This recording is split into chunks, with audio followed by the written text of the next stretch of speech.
Cougar fans, use this radio station tomorrow morning for important news updates. Listen to Utah's most important radio station tomorrow morning from 5 to 9 on KSL News Radio. BYU's dancing.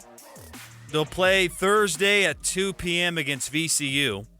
And this is your last chance to get on your show. Cougar Nation, 801-575-8255. How far will they go?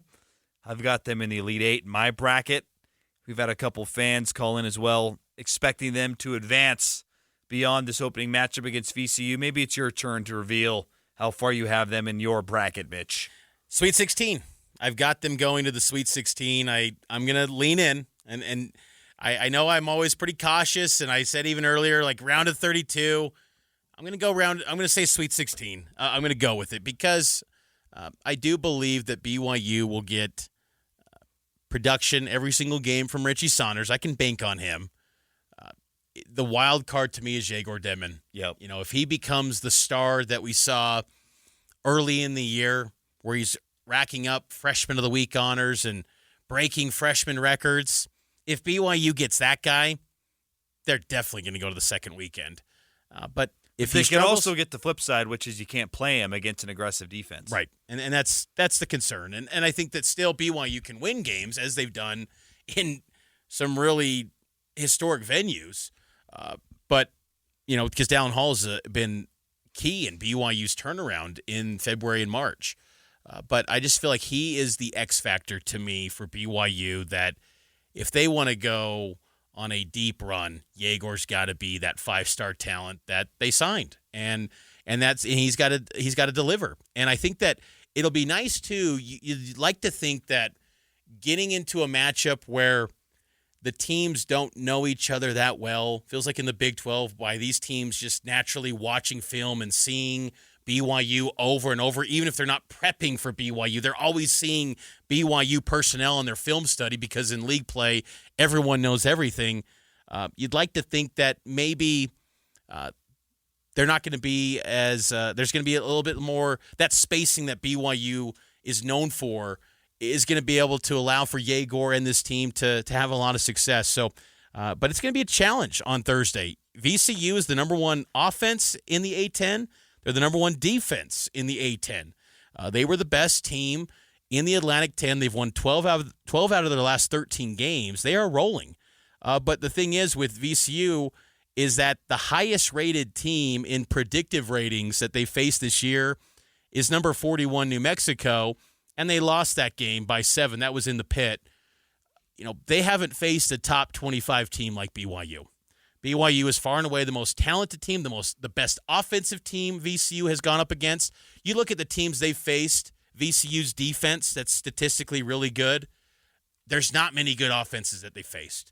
So you'd like to think that BYU's offense will shine, even against a statistically good defense, because VCU's just not faced this level of team in BYU. That's a good pick for X Factor. Yegor, for me, it's Trevin Nell. I think you saw in that Iowa State win in the conference tournament, when he's hitting threes, this offense is different.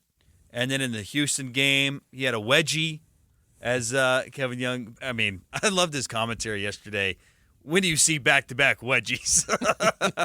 It's true. It is true. But Trevin did not play well against Houston.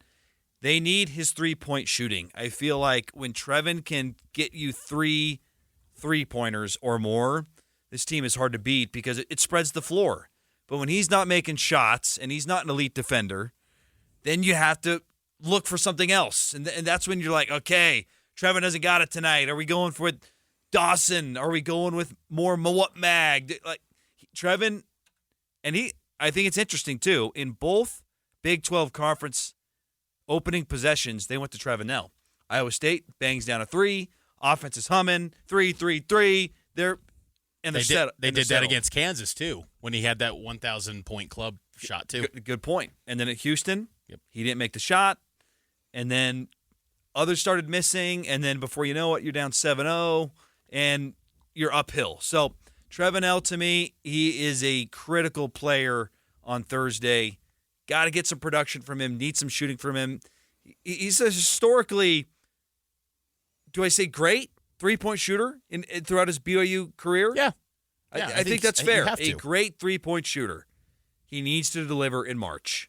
This is his time. He's got to step up. He's the X factor for me. VCU has won 28 games this year. That's the most they've won since 2012 when Shaka Smart was their head coach. They won 29 that year. They've already matched the win total from their Final Four team in 2011. So this is a team that's won at a high level. I thought Kevin Young made a good note yesterday, too, that there's not much crossover, as you would expect, but he did point out that John Linehan, an assistant coach, he coached against a Ryan Odom VCU team last year when he was at St. Joe's. They lost both those games to VCU, but there's a little bit of knowledge on the staff of what their personnel looks like because VCU is one of the most experienced teams in college basketball. They're in the top 40 in D1 experience this year. 5 of their top 6 guys in their rotation are seniors.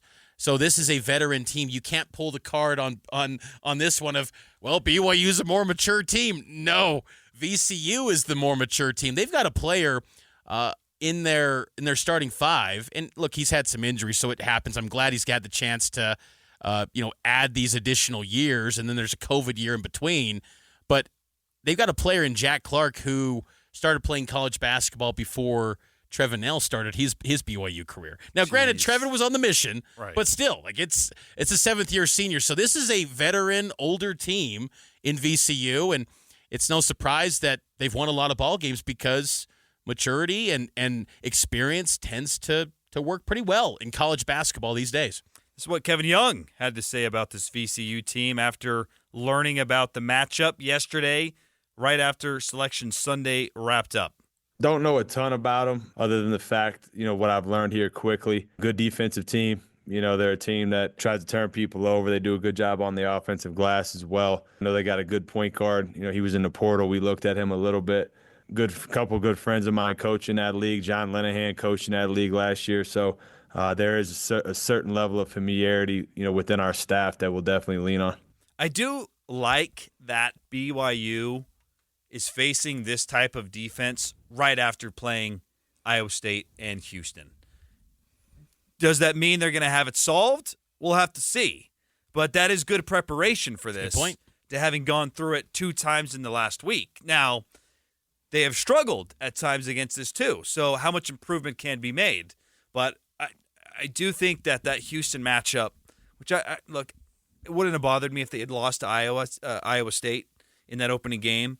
But the advantage to having played Houston, and you talked about this on Cougar Nation last week, it's setting the bar. Where are you at? And we found out they're not at Houston's level, but it was a good test, good preparation. That's good film to review when going up against this VCU team. I agree, and I'm excited to see what BYU can do. And I just think a key too, and I know it's easy to point, but hit the threes, man. If BYU's knocking down 12, 13 threes, they're going to win this game. Yep.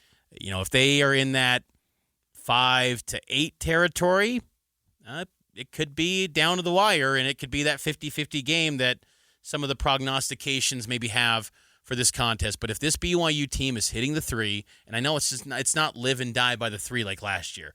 There's more substance. There's more nuance with this group, but that always helps BYU. And this team, if they're hitting that 3 ball like they can, because they're an excellent shooting team, this team's going to win. They're going to advance, and that's all Cougar fans want to see. Yeah, good point. So the game is Thursday at 2. You can listen to it here on KSL News Radio. Extended pregame, I believe. At high noon from Denver. So keep it locked in to KSL News Radio as we get you ready for Kevin Young's first trip in the NCAA Tournament. The 6th seed Cougars in Denver. Last time BYU was in Denver, they went to the Sweet 16 with Jimmer Fredette. So this is a good place to be if you're BYU basketball. We'll see if they can keep this great debut year going for KY and the Cougars. We'll talk to you Thursday at high noon for extended pregame coverage.